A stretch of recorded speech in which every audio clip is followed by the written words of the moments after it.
Good morning, cultists! In our previous episode, we left things off after trying to figure out Jubilost's riddle thingamajig. Or whatever. The door to nowhere. No, that's not what it's called. It's the thing that we got from the host for doing that inconsequent debate thing?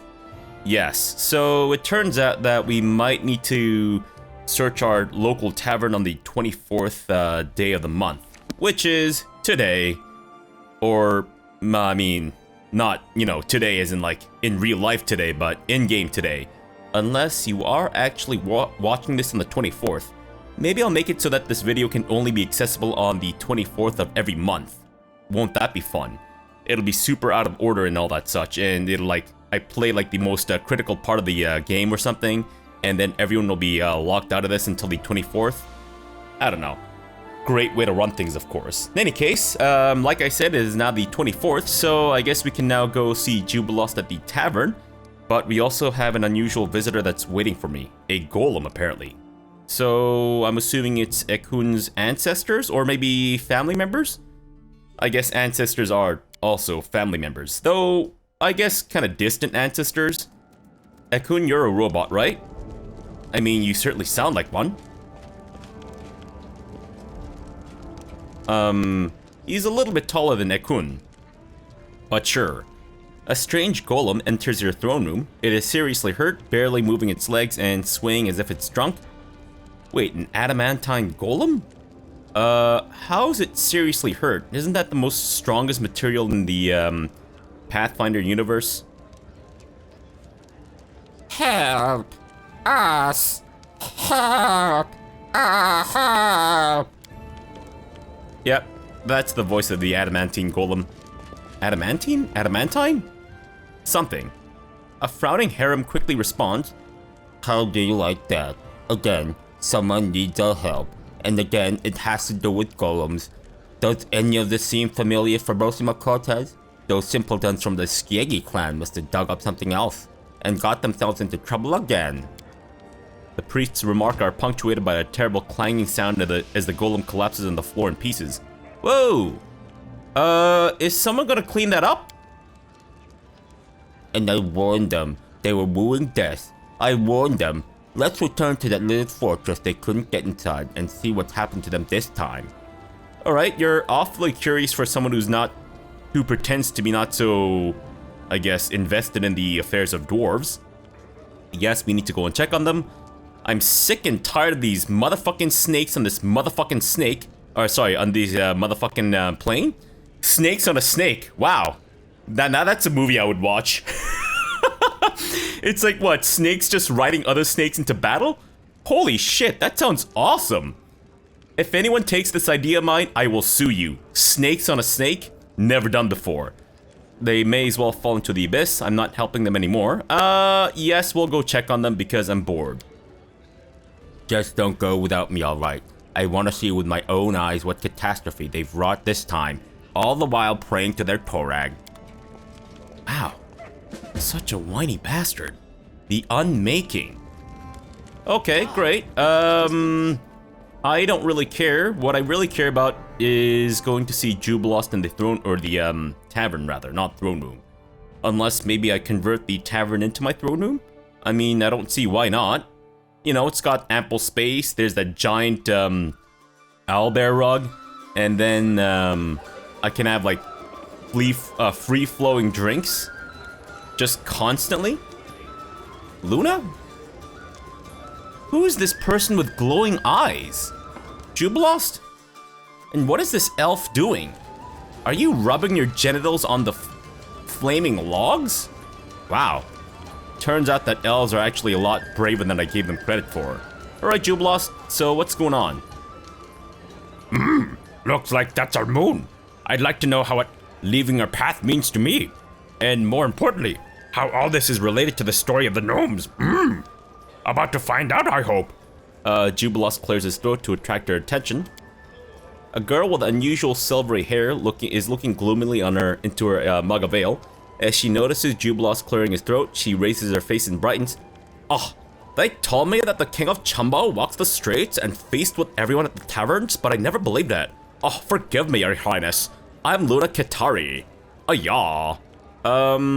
You have an unusual name. Taught us about yourself, you have to go. You have an unusual name. I guess? I mean, doesn't sound all that unusual. I mean, is it any more worse than Fabrosi Cortez? I was born with bright silver hair. The midwives never saw an Asimar before. They were frightened, but my mother, not a bit. She said her daughter's hair was like silver like the moon, which meant I was blessed by Desna, hence the name. Actually, I've always been drawn to faraway countries like anybody touched by the moon goddess, but I've never been beyond the river kingdoms. Luna sighs. Alright, well, tell me more about your life story, I guess. I'm a messenger. I deliver correspondence from Brevoy to Mivan and back. Usually reports about a rich merchant's underlings and his orders from them. My parents live in Brevoy, and the girl I love in Mivan. I've always dreamed of becoming a traveler, but that's not easy for the daughter of a weaver and a washerwoman. I was glad to find this messenger job though, yeah. I thought that was pretty lucky, but now I'm traveling the same road over and over, every month. I even sit right here in your tavern on the 24th of every month, right on schedule. The monotony is driving me to tears, but what can I do? I can't be everywhere at once, and I can't stand the thought of settling down. Jubilost, who is listening surprisingly carefully, leans over to you and says quietly, Do you see it now? When Moon leaves her path, it's another part of the riddle. It looks we need to somehow convince our new friend to quit her well-trodden path and set off somewhere new. Plus, it would be good for her. The same road each month. If I were her, I'd have drawn myself a long time ago, if I didn't bleach sooner. Right, because gnomes start bleaching if they don't have new experiences, right? If this life troubles you, then something should be changed. Your family and friends want you happy, not exhausted and hating your existence. Or chaotic good, offer 3,000 gold. Here, take it. You can spend it on traveling and seeing the world, together with your love if she agrees, or we have to go. Alright, I mean, I'm pretty good at persuading, so let's give this a try and pray that it works. Hey, fantastic. You speak with such confidence. Is it true you came to the Stolen Lands as no one, and made yourself a king by your own persistence and skill? And yet you somehow smell like boiled cabbages all the time? I've heard so many stories about your body odor. Your Highness, I wouldn't have taken this advice from anyone but you, but I've decided. I'm going to travel. I hope not alone. We'll surely be able to earn a piece of bread together. Do you mean me and you, or you and your girlfriend? Because if it's you and your girlfriend, that's fine, but I don't know if I want to travel with you. What happens if an Aasimar and a tiefling make babies? I wonder about that, because they're like polar opposites, right? I mean, you know, not necessarily, but kind of, right? Please, take this. It's a relic my family received from an elven ancestor. According to the family legend, the one who deciphers the map will find 3 things. An incredibly sad secret, a true treasure, and a door to another world which will never open again. The entrance to a certain dungeon is marked here, but there's nothing to say where to go looking. You're a king, with all the best scientists and travelers serving you. Surely they'll be able to read this map. Thank you again, and now I have to go. Bye.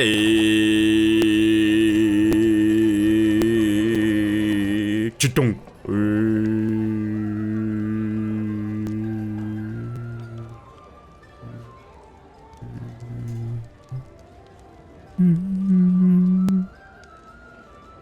Ha! Moon has left her path.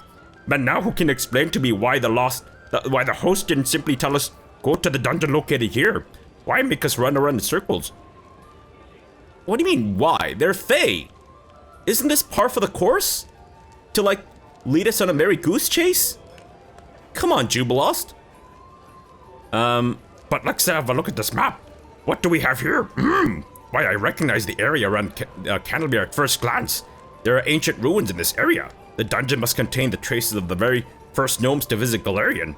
Well, our goal is clear. Now we only need to achieve it. Okay, sure. Cave from Luna's map. Great. I guess that's what we're going to be doing for the next little while then. Fantastic. Alright, do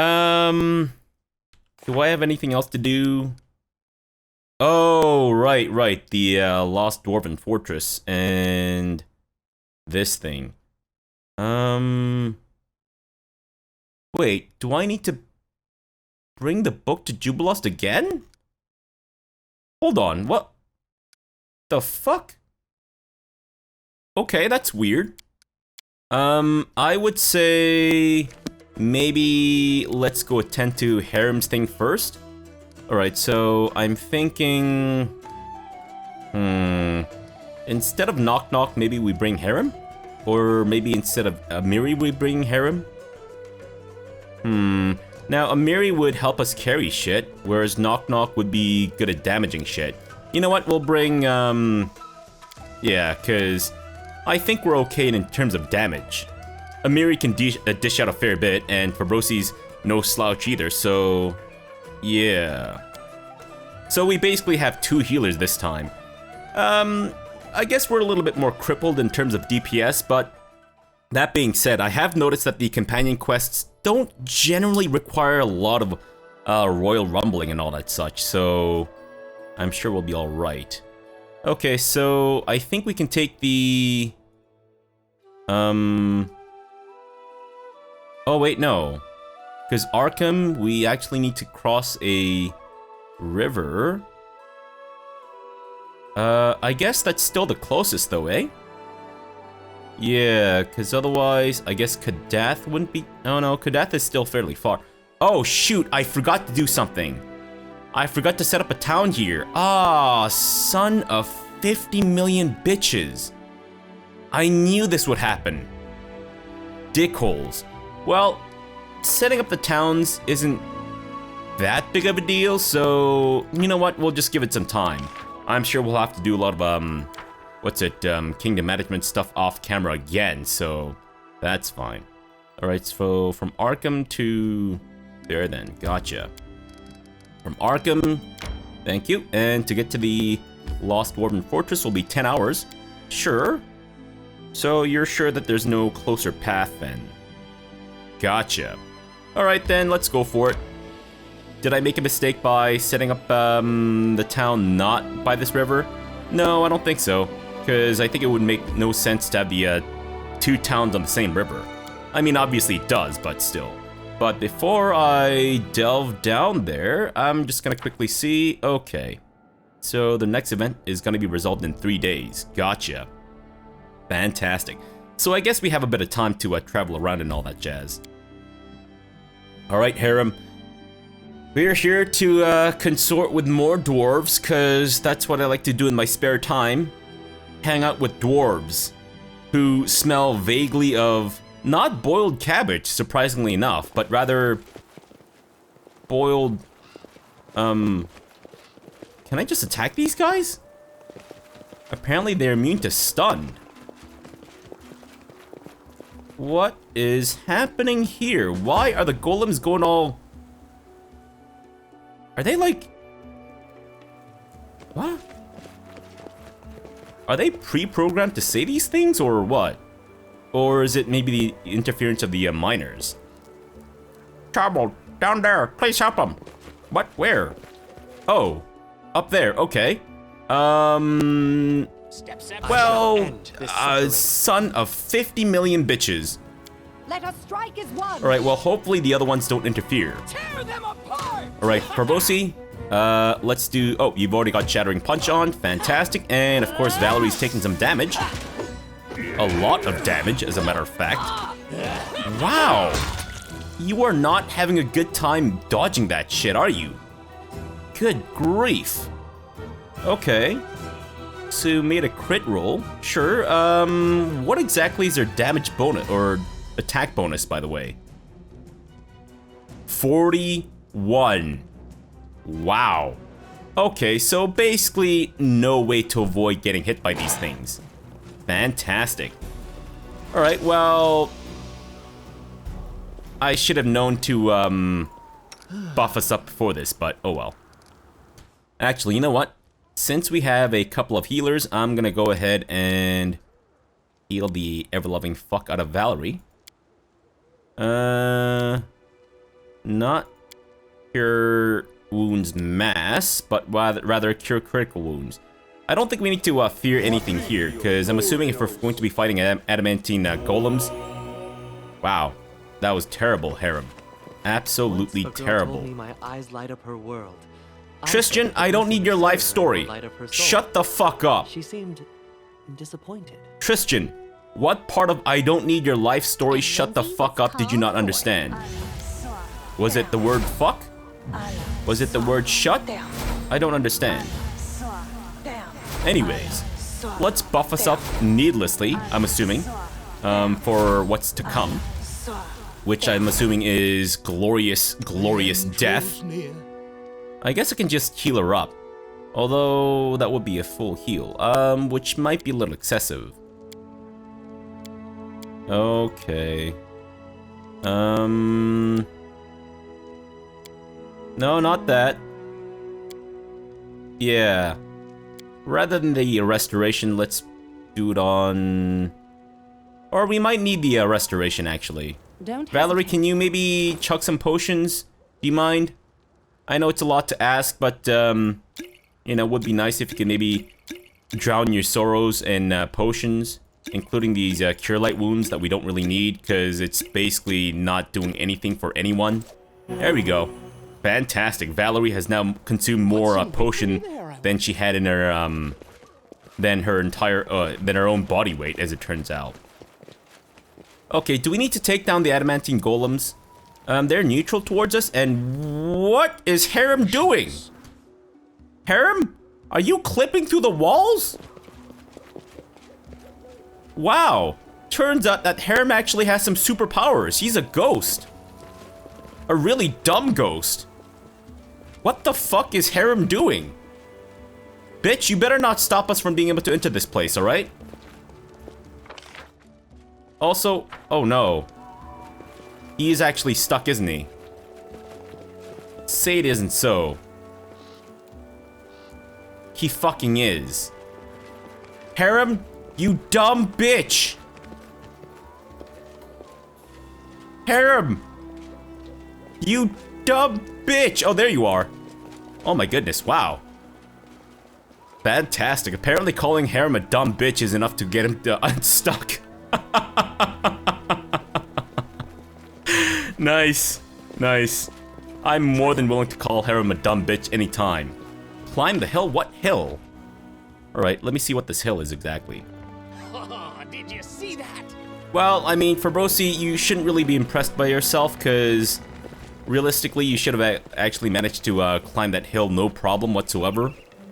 So what the hell is the point of this area here? Maybe to snipe at the adamantine golems from afar? Alright, whatever. Let's just enter the ruins then, or all that jazz.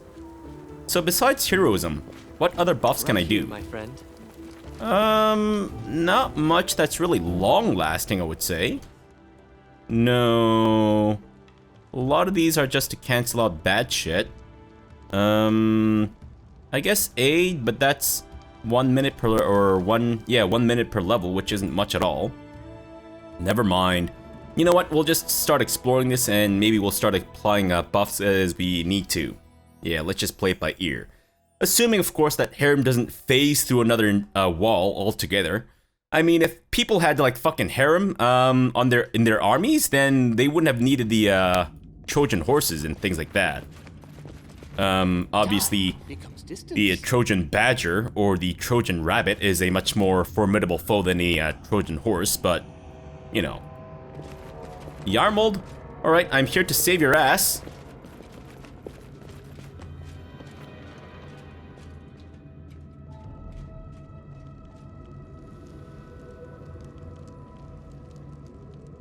Okay. Are we having a Wild West showdown? Beyond the open gate, you find a strange room that looks more like a workshop than the entrance to a fortress. Across the room by the far wall, there's a metal throne. In front of it is Yarmold Skiegi, who you know well. Do I, though? In one hand, he holds a steel scepter, and in the other, a sacred symbol of Torag, inset with 2 shimmering jewels, which you recognize as the hearts of the anvil and the adamantine golem. The paladin's face is twisted by a grimace of pain and strain. I forget what his voice is. You're here. Help Help me overcome these golems.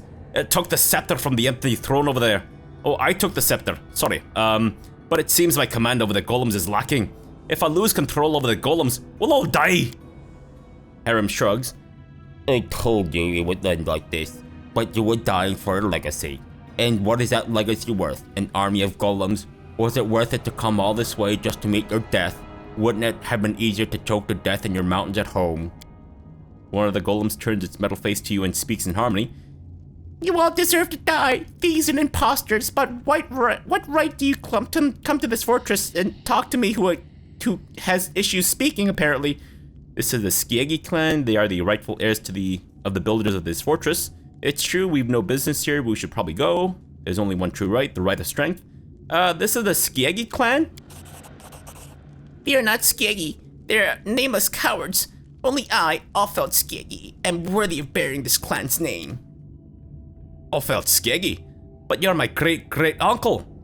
When our clan left this fortress, you and your golem stayed behind to protect it. Come to your senses, ghost. What are your descendants? You are no one. The real Skiegi would have never abandoned their creation.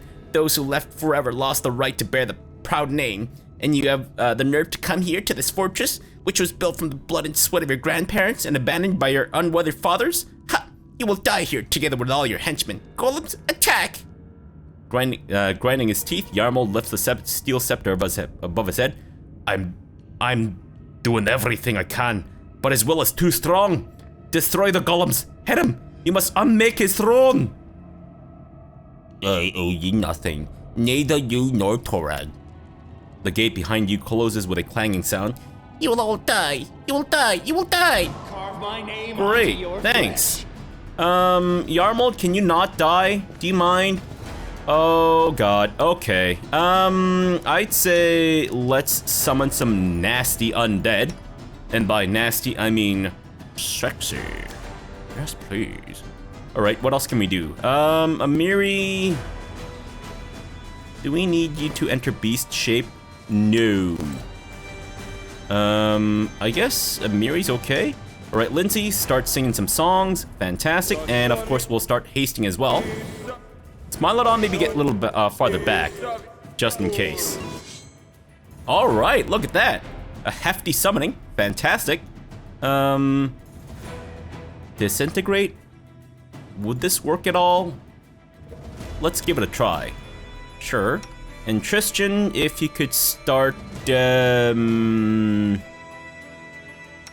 not worry about that, actually. Haste us, please. Fantastic. And start annihilating. Except for Harem, who still needs to cast his Disintegrate. Buddy? There you are. Alright, fantastic. And Valerie's getting her face ripped off yet again, because, you know, it's Valerie, and she loves that shit. Okay, so did that work at all? Did that do anything? It hit, and they are immune. Son of 50 million bitches. Wow. Yeah, it does serve me right. Serves me right for trusting in Harem, as it turns out, which was a terrible idea. Okay, Harem, can you actually heal Valerie before she dies? Because as interesting as it is to watch you guys get your faces torn off your bodies, I would prefer that none of you die, if that's at all possible. That's including you, Harem. That is including you. Can you not die, please?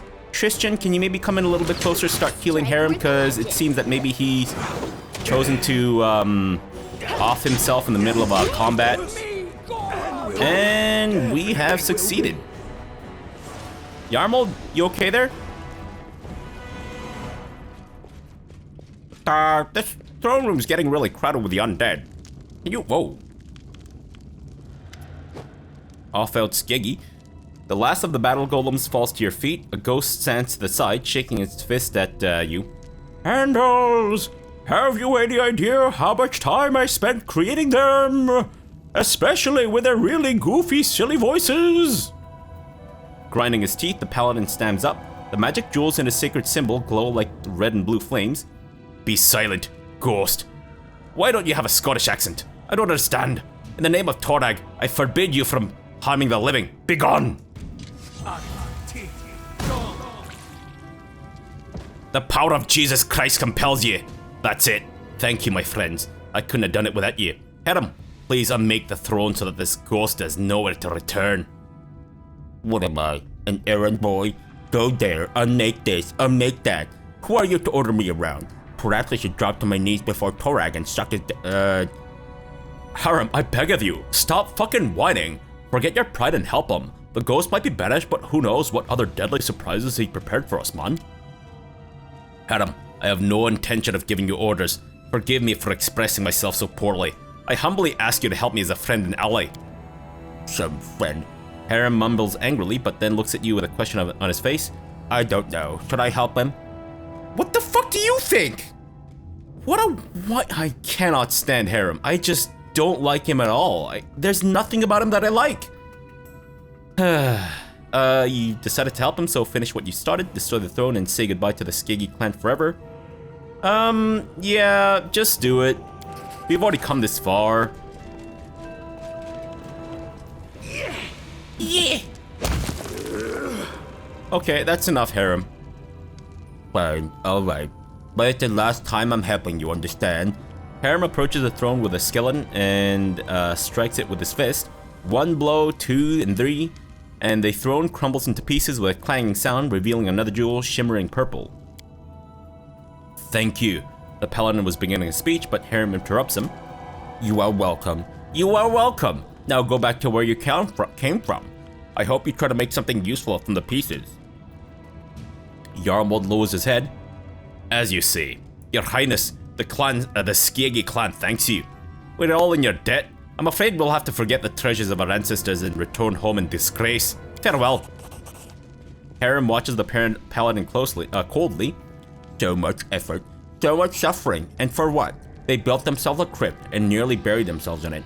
Torag, you inspire your children to build such things. They don't know how to get rid of them. Fools. Alright, let's go. There's no point standing here. Great. Of course, the best part of this experience is that we now get to leave Harem behind and hopefully never have to deal with him again.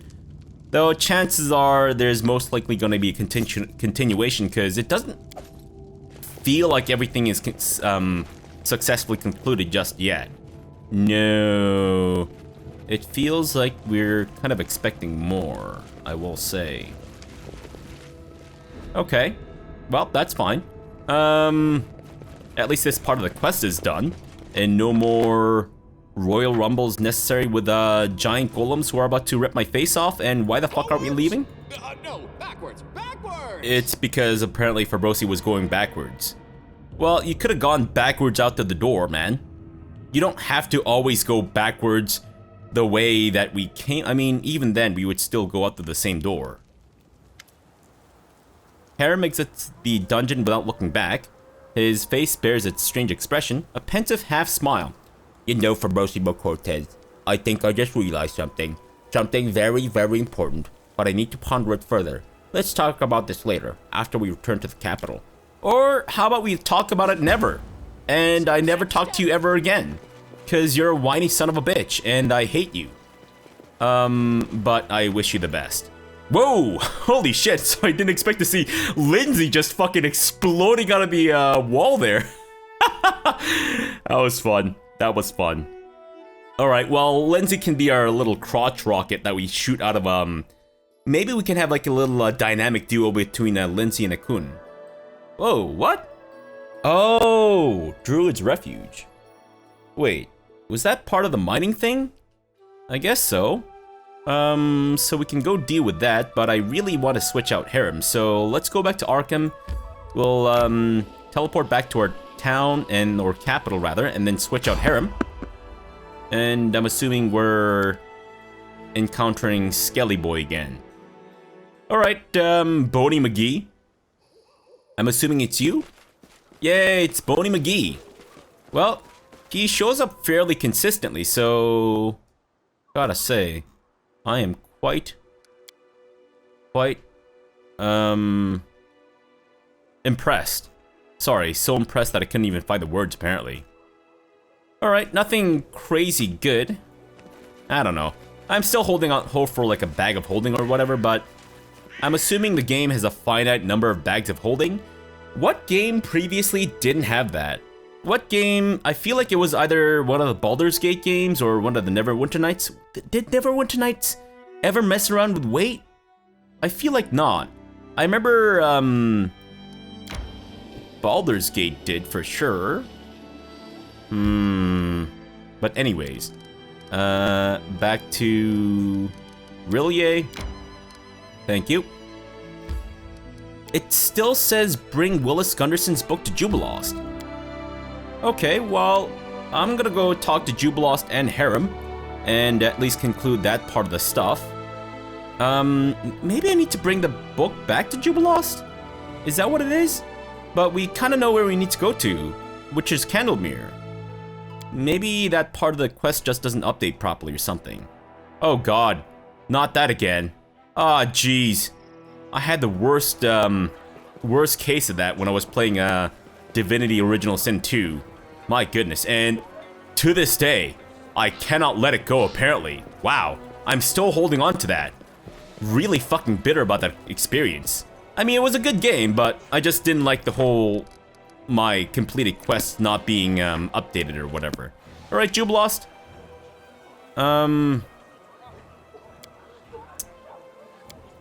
Well, I guess that's it. So I can't tell you about the thing that I found. I'm hoping that the quest doesn't stay on my log for the rest of the game.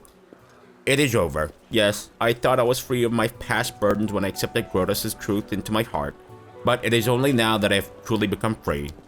And no, Fabrosi Cortez, I used to hate them all so much. The dwarves who ousted me, the god who rejected me. Now I look upon this and I barely remember that hatred. How pathetic they are, with their pride and their stubbornness. Building their toys to die among them, powerless to unmake the things they've made. I laugh, but in fact it makes me want to cry. And you know what? I have the same experience whenever I speak to you. You make me want to cry. But on the other hand, I thought, how should I put it? Harem wraps his beard around his fist. My gift, wherever it came from. The gift to destroy, to help others create. Perhaps my god does something similar. Everything has a beginning and an end as well. One day, Grotus will be free and destroy this world. But imagine what will happen then, after the end. Perhaps a new beginning? A new creation in a new world? Who knows? Who knows? Anyways, Fabrosi Cortez, without you, I would have kept going in circles while resentment and hatred gnawed at me from the inside. You helped me find peace, and I swear by Grotus, I won't leave your side until it's our turn to crumble to dust. It's good that we helped that paladin. It was an act of kindness. We may have made a mistake. It's a pity we didn't have time to find out who, according to Dwarven law, has the better claim to the fortress, the living or the dead. I don't really care. I don't care about the Skeggy and their arguments, but I'm glad you got something out of this. Forgive me for letting the Skeggy drag you into their squabbles. I should have sent them away at once. No. You did a good thing. You did a good thing. Yeah, I don't really care about them either, but I'm glad that you got something out of it.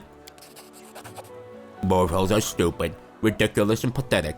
This is true for the Skeggy, and for me and you as well. But sometimes, a lesson can be learned from their swarming, a shadow of a higher truth than earthly dust. I care not who won the fortress. What draws my mind are thoughts of my place in the world, and the true meaning of serving Grotus, destroying, creating something new from the pieces, and destroying it again. Isn't that what we're doing now here in the Stolen Lands? You have built your kingdom upon the ashes of countless predecessors. Ponder this when you have the time. I ponder it every day, as a matter of fact.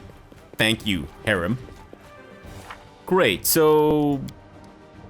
was that Harem's thing done by any chance? Oh, interesting. Okay, so that may have been the conclusion of his quest line, maybe? Harem told the dwarves from the Skeggy clan who are trying to find a way into the Citadel that they were only inviting death upon themselves, and that's exactly what happened. The poor fellows awakened the ghost of one of their ancestors, a most discontented dwarf with a whole army of golems, who considered himself the only master of the fortress. But back to Harem, he solved their conflict in his own way, and finally managed to leave behind his grudge against his tribesfolk and against Torag. His faith still gives me the creeps, but now I have no doubt that our party can rely on him as a brother-in-arms and a friend. Okay, so I guess that's it concluded then. So maybe there are only 4 steps to each quest line. Although, how come Amiri doesn't get a fancy little thingamajig at the end? Assuming that is indeed the case. Interesting. Very interesting. Alright, cool. So I think we'll actually leave the episode off here for now. I guess we do need to rest, don't we? What's the time right now? It is currently... Oh, 8 in the morning. Alright, well, let me look at the kingdom management stuff in between episodes, and if I need to rest, then if I feel like I can rest, if I have the time or whatever, before our next stuff concludes, then I'll rest. If not, then we'll just continue on from here with, I guess, lowered health. But mostly only for Harem. Yeah, everyone else is pretty much fine, as is. Fantastic. So then I think in our next episode, we'll go see about Jubilost's quest. And then that should, I guess, be it for now? Yeah, there might be some more kingdom management stuff in our next episode. Hopefully not too much, but judging by the way that it's going, there might be? Although, every time I say like, oh yeah, it feels like it's, you know, something's about to happen, it doesn't happen, so I don't know. I guess we'll see. Alright, so for now, thanks for watching and have a good breakfast.